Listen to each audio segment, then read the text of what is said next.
Hello everyone, आज की इस वीडियो में हम acids bases and salts complete करने वाले हैं। और इस वीडियो का पूरा देखने के बाद आपका एक भी क्वेश्चन नहीं रहेगा बोर्ड के एग्जाम्स में, ये मेरी गारंटी है।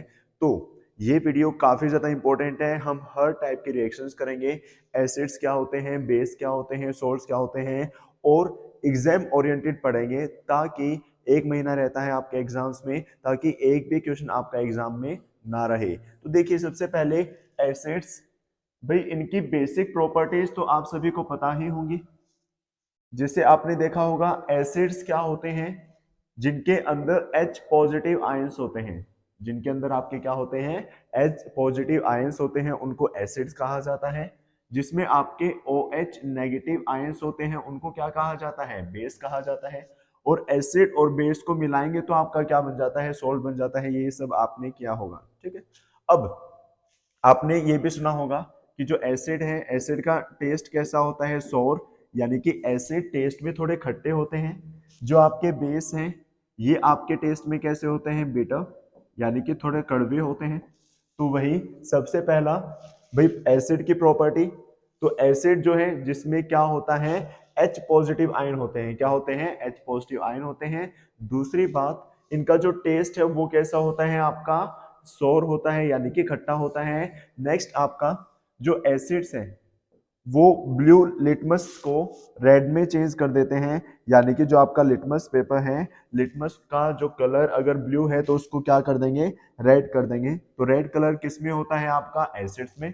और बेस के अंदर क्या होता है, आपका रेड कलर को चेंज कर देते हैं ब्लू कलर में। तो आपका जो रेड कलर है वो किस में चेंज हो जाता है, ब्लू कलर में चेंज हो जाता है। तो ये आपका किसके अंदर होता है, बेस का। तो यहाँ पर एग्जाम में क्या क्वेश्चन पूछा जाएगा, क्या सर ये चीजें पूछी जाएंगी, नहीं। एग्जाम में आपका पूछा जाएगा कि which of the following is a weak acid या वीक बेस, या फिर आपसे क्या पूछा जा सकता है, strong acid and strong base. तो ये अगर आपको चीजें क्लियर हैं तो आप हर एक चीज अच्छे से सोल्व कर लेंगे। तो देखिए, वही कि जो स्ट्रॉन्ग एसिड है, यहां पर दो तीन एग्जांपल है, तो आप कोई भी दो एग्जांपल अच्छे से लर्न कर लेना, जिससे आपको चीजें याद रह जाएं। तो आपको क्या करना है, क्योंकि क्वेश्चन कई बार सीबीएसई ने पूछे हैं, right any two examples of strong acid. तो उस केस में आप क्या करेंगे, वो एग्जांपल लिख देंगे। तो जैसे हाइड्रोक्लोरिक एसिड है, वो क्या है, स्ट्रॉन्ग एसिड। ऐसे ही H2SO4 सल्फ्यूरिक एसिड, या फिर HNO3, ये तीनों के तीनों आपके स्ट्रॉन्ग एसिड्स में आते हैं। तो अगर आपसे एग्जांपल पूछे जाएं तो आप ये दोनों एग्जांपल लिख पाएं, या दो या तीन एग्जांपल लिख पाएं। तो इसीलिए ये एग्जांपल्स अपनी नोटबुक में अभी नोट डाउन कर लें, और स्क्रीनशॉट भी आप ले सकते हैं, ताकि एग्जाम के टाइम आप इन चीजों को रिवाइज कर सकें। Next, weak acid. तो वीक एसिड में क्या आ जाएगा, आपका CH3COOH, या ऑक्जेलिक एसिड आ जाएगा, लैक्टिक एसिड। तो इसके भी एग्जांपल हो गई। ऐसे ही कंसंट्रेटेड एसिड में क्या होता है, एसिड की अमाउंट ज्यादा होती है और वाटर की अमाउंट कम होती है, लेस अमाउंट ऑफ वाटर। लेकिन अगर वाटर की अमाउंट बढ़ा दें तो उसको कहा जाता है डाइल्यूट एसिड, जिसमें वाटर ज्यादा होता है लेकिन एसिड क्या होता है, कम। ऐसे ही यहाँ पर बेस की कुछ प्रॉपर्टी हैं। तो बेस की क्या प्रॉपर्टी है, वही स्ट्रॉन्ग। अगर इनकी बात करें तो पहली बात, टेस्ट में कैसे होते हैं, बिटर। टच में कैसे होते हैं, सॉपी, यानी कि थोड़े चिकने होते हैं। नेक्स्ट आपका वही रेड लिटमस सॉल्यूशन को ब्लू में चेंज कर देते हैं। They give OH negative ion. ये कौन से आयन देते हैं बेटा, OH नेगेटिव। लेकिन जो आपके एसिड हैं वो क्या देते हैं, H पॉजिटिव आयंस देते हैं। स्ट्रॉन्ग बेस के एग्जांपल हो गए आपके, और वीक बेस के एग्जांपल हो गए। ऐसे बेस जो क्या करें, वाटर में सॉल्युबल हो। आपसे पूछा जाएगा what do you mean by alkalis. तो एल्कलीज क्या होता है, ऐसे बेस जो आपके वाटर में सॉल्युबल हो, वाटर में मिक्स हो सकते हो, उनको आपका क्या कहा जाता है, उनको कहा जाता है एल्कीज। क्या, एल्कलीज हो जाएगा भाई।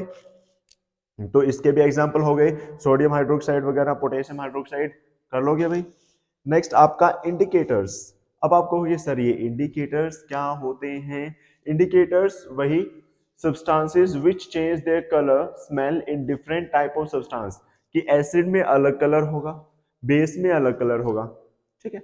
वो क्या होंगे, आपके इंडिकेटर्स होंगे। या अगर स्मेल की बात करें तो एसिड में अलग स्मेल आएगी, और बेस में अलग स्मेल आएगी, तो ये आपका क्या होता है, ये आपके इंडिकेटर्स होते हैं। तो जनरली इंडिकेटर 3 प्रकार के होते हैं। आपसे पूछा जाएगा how many types of indicators are there, तो आपका आंसर क्या रहेगा, 3 types of indicators are there. सबसे पहला आपका क्या है, नेचुरल इंडिकेटर। नेचुरल इंडिकेटर का मतलब क्या है, जो प्राकृतिक हो, ऐसा इंडिकेटर जो क्या हो बेटा, प्राकृतिक हो। प्राकृतिक, प्राकृतिक यानी कि हमें जो प्रकृति से मिले। अब प्रकृति से हमें क्या मिलते हैं, प्लांट्स। क्या मिलते हैं, प्लांट्स। तो जो हमें प्लांट्स से मिले, जो हमें किससे मिले, प्लांट्स से मिले, उसको क्या कहा जाएगा, उस इंडिकेटर को क्या कहा जाएगा, नेचुरल इंडिकेटर। इसके एग्जाम्पल क्या हो जाएंगे, लिटमस, रेड कैपेज लीव्स, एक्सट्रैक्ट या फ्लावर ऑफ हाइड्रोजीनिया प्लांट, या टर्मरिक। नेक्स्ट आपका होता है सिंथेटिक इंडिकेटर। सिंथेटिक का दूसरा नाम हम आर्टिफिशियल इंडिकेटर भी कह सकते हैं, यानी कि जो केमिकल सब्सटेंसेस से मिलकर बने, जो किससे बने, आपका केमिकल सब्सटेंसेस से मिलकर बने, उसको आपका क्या कहा जाता है, उसको कहा जाता है सिंथेटिक इंडिकेटर। क्या कहा जाता है, इसके भी एग्जांपल आप पढ़ सकते हो भाई। नेक्स्ट है ऑल फैक्ट्री इंडिकेटर। एक बार इतना रिवाइज करो भाई। भाई आज थोड़ी आवाज वैसी लग रही होगी, थोड़ा गला हो रखा है, ठीक है, तबीयत थोड़ी खराब है, लेकिन आपको समझ में आ रही होगी। ओल्फैक्टरी इंडिकेटर, तो ओल्फैक्टरी इंडिकेटर क्या होता है, जिसमें स्मेल अलग अलग होती है। देखो, एक तो होता है नेचुरल, जो हमें प्लांट से मिले, एक होता है सिंथेटिक, जो हमें केमिकल सब्सटेंसेस से मिले, थर्ड है आपका ओल्फैक्टरी, जिसमें हम स्मेल से पता लगा सके भाई एसिड है, ये बेस है, या इस टाइप की अगर कोई चीज है तो। नेक्स्ट है आपका भाई नेचुरल इंडिकेटर में आपका जैसे लिटमस हो गया। भाई कौन कौन सा इंडिकेटर होता है, लिटमस, रेड कैबेज, फ्लावर और टर्मरिक, ये 4 एग्जांपल किए थे हमने। स्मेल कलर की बात करें तो लिटमस रेड में चेंज हो जाता है, ये भी रेड, ये ब्लू, टर्मरिक में नो चेंज। ऐसे यहाँ पर स्मेल वगैरह ब्लू कलर की बात करें, यानी कि एसिड सॉल्यूशन में तो ये कलर आ जाएंगे और बेस सॉल्यूशन में ये कलर आ जाएंगे। तो आप एक बार इस टेबल को अपनी नोटबुक में बनाएं। आप यहाँ से स्क्रीनशॉट ले सकते हैं, स्क्रीनशॉट लेके आप टेबल को नोटबुक में बनाएं, जिससे आपको चीजें याद रह जाएं, क्योंकि ये क्वेश्चन आपका पूछा जा सकता है। तो इस टेबल को अच्छे से रिवाइज कर लें। उसके बाद है भाई एसिड और बेस। अभी हमने फिजिकल प्रॉपर्टी पढ़ ली, अब हम पढ़ेंगे केमिकल प्रॉपर्टीज। तो केमिकल प्रॉपर्टी सबसे पहले क्या, अगर एसिड मेटल के साथ रिएक्ट करें तो क्या बनेगा, अगर बेस के साथ रिएक्ट करें तो क्या बनेगा, यानी कि बेस मेटल के साथ रिएक्ट करें तो क्या बनेगा। तो सबसे पहला पॉइंट आपको ये चीजें याद होनी चाहिए कि अगर एसिड और मेटल, अगर एसिड मेटल के साथ रिएक्ट करता है तो आपका क्या बनता है, सॉल्ट प्लस हाइड्रोजन गैस। क्या बनता है, सॉल्ट प्लस हाइड्रोजन गैस। तो आपसे जनरली एक इक्वेशन भी पूछी जा सकती है कि जब अगर मेटल एसिड के साथ रिएक्ट करता है तो क्या बनता है, तो आपका आंसर क्या रहेगा, सॉल्ट प्लस हाइड्रोजन गैस। आपका आंसर क्या रहेगा, सॉल्ट प्लस हाइड्रोजन गैस। तो वही चीजें यहां पर है।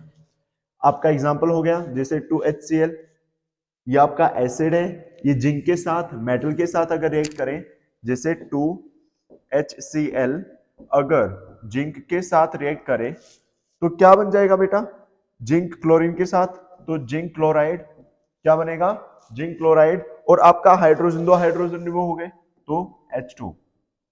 अब इसको बैलेंस कर सकते हैं। नेक्स्ट वही, अगर बेस मेटल के साथ रिएक्ट करें तो वही सॉल्ट और हाइड्रोजन गैस क्या रिलीज होगा, हाइड्रोजन गैस रिलीज हो जाएगी और आपका सॉल्ट प्रिपेयर हो जाएगा। तो यही मैंने आपको बताया, अगर एसिड मेटल के साथ रिएक्ट करते हैं तो भी सॉल्ट प्लस हाइड्रोजन गैस बनती है, और अगर बेस रिएक्ट करते हैं मेटल के साथ तो भी आपका सॉल्ट प्लस हाइड्रोजन गैस बनती है। ये चीजें आपको क्लियर है। आगे देखिए भाई,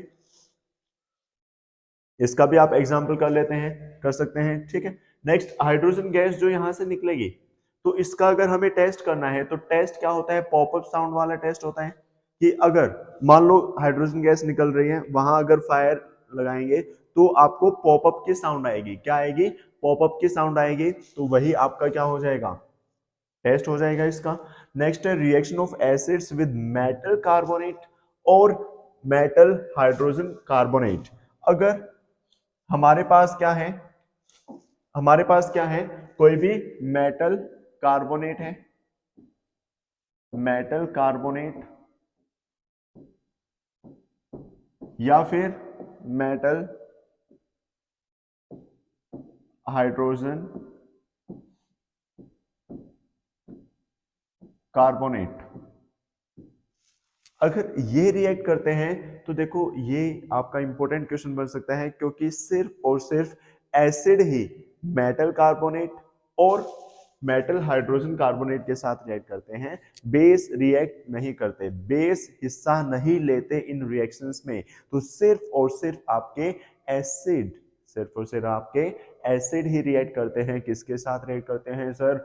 अभी प्रवीण सर ने बताया क्या, मेटल कार्बोनेट या फिर मेटल हाइड्रोजन कार्बोनेट के साथ रिएक्ट करते हैं। और रिएक्ट करते हैं तो क्या बनता है, रिएक्ट करते हैं तो आपका बनता है सॉल्ट, क्या बनता है, salt plus carbon dioxide gas plus water.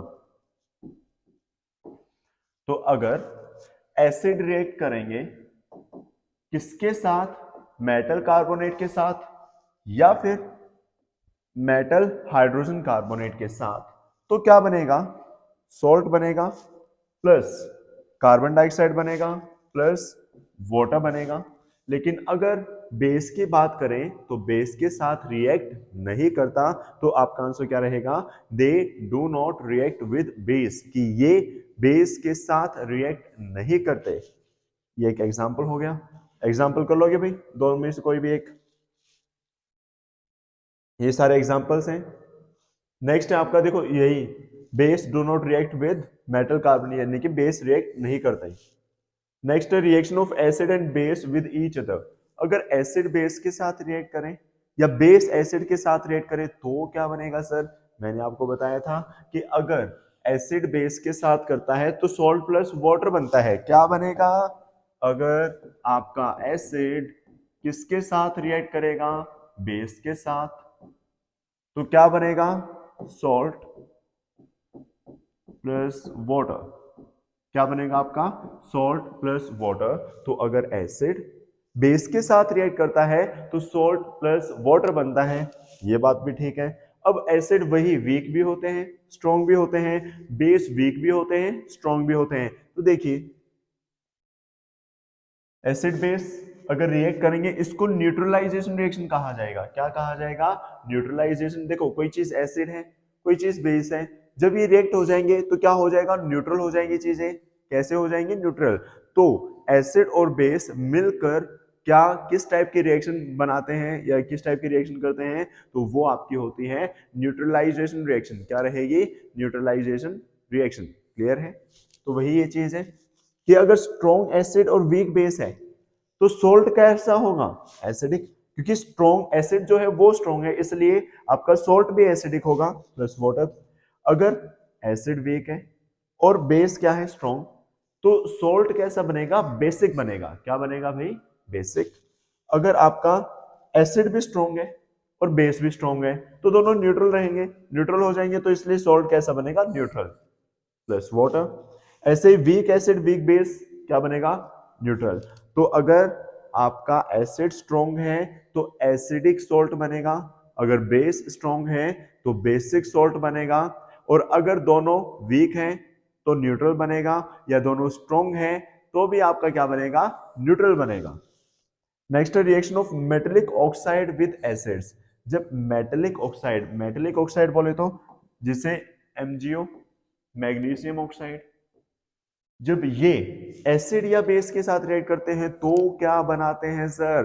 तो अभी देखिए ये आपके क्या बनाएंगे, जो है reaction of metallic oxide with acid, acid के साथ अगर रिएक्ट करें तो वही मेटेलिक ऑक्साइड है ना, इनका नेचर कैसा होता है, बेसिक होता है। मेटेलिक ऑक्साइड का नेचर कैसा होता है, बेसिक होता है। तो अगर इनको हम रिएक्ट कराएंगे किसके साथ, एसिड के साथ, भाई इसका नेचर तो बेसिक है और ये एक एसिड है, तो बेस और एसिड मिलकर क्या बनेगा, सॉल्ट बनेगा। तो वही मेटेलिक ऑक्साइड और एसिड मिलकर क्या बनेगा, सॉल्ट, और प्लस में वाटर। बिल्कुल सिंपल सा फंडा है। तीन चार चीजें हैं, बच्चे इतने ज्यादा कंफ्यूज रहते हैं, पता ना क्या आ गया, क्या हो हल्ला हो गया, किस टाइप की रिएक्शंस आ गई। नहीं, डरना नहीं है, चीजें आसान है, जितनी दिख रही हैं इससे भी ज्यादा आसान है, तो घबराने की जरूरत नहीं। क्या करना है, अगर एसिड और बेस आपस में रिएक्ट करेंगे तो क्या बनेगा, सॉल्ट बनेगा और वाटर बनेगा, बस। तो मैंने आपको बता दिया कि जो आपके मेटेलिक ऑक्साइड है इनका नेचर बेसिक होता है। क्या होता है, बेसिक। तो बेस अगर एसिड के साथ रिएक्ट करेगा तो क्या बनेगा, सॉल्ट प्लस वाटर। क्या बनेगा, सॉल्ट प्लस वाटर। वही चीज यहां पर है। अगर नॉन मेटेलिक ऑक्साइड की बात करें तो बेटा जो नॉन मेटेलिक ऑक्साइड्स हैं, नॉन मेटेलिक ऑक्साइड्स, जो नॉन मेटेलिक ऑक्साइड्स हैं उनका नेचर कैसा होता है, इनका नेचर होता है एसिडिक।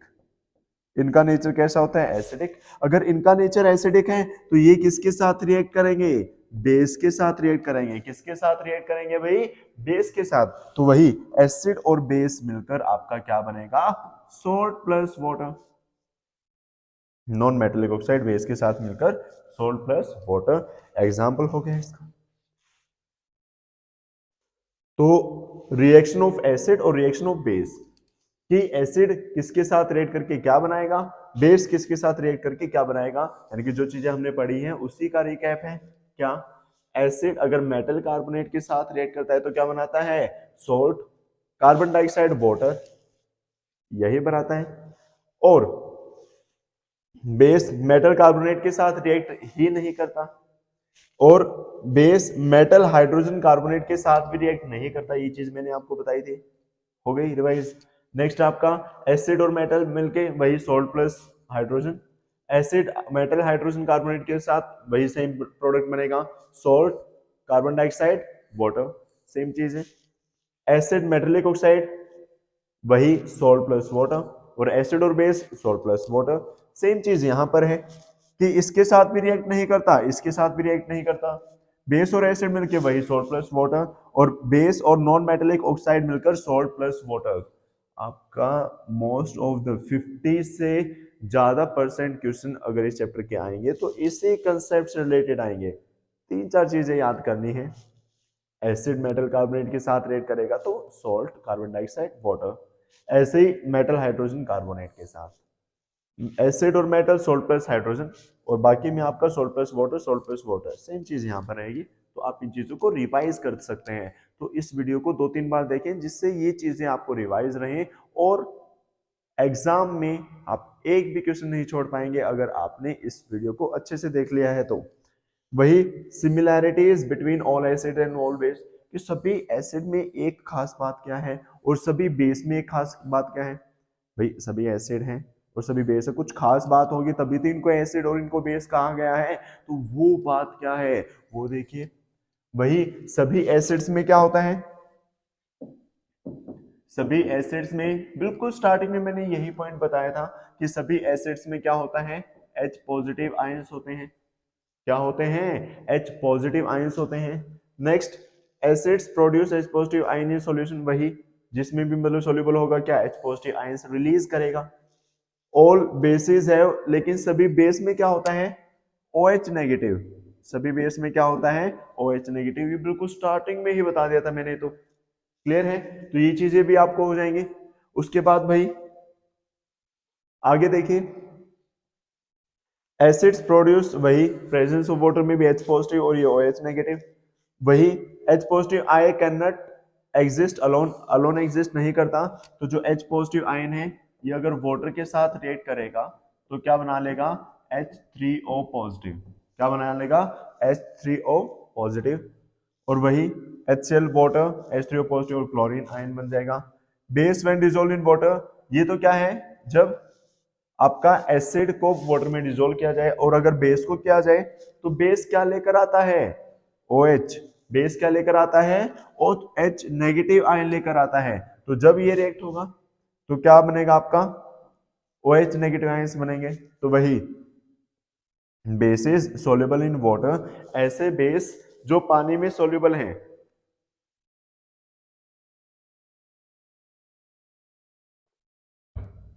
ऐसे बेस जो आपके पानी में सोल्यूबल हैं उनको एल्कली कहा जाता है। क्या कहा जाता है? एल्कली।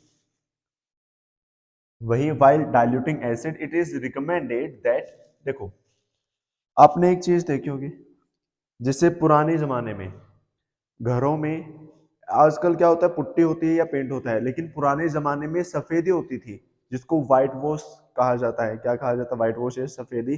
तो सफेदी जो है, आपने अगर देखा होगा या आप अपने बड़े बुजुर्गों से पूछ सकते हैं कि जो सफेदी है उसके अंदर पानी नहीं डालते थे। क्या करते थे?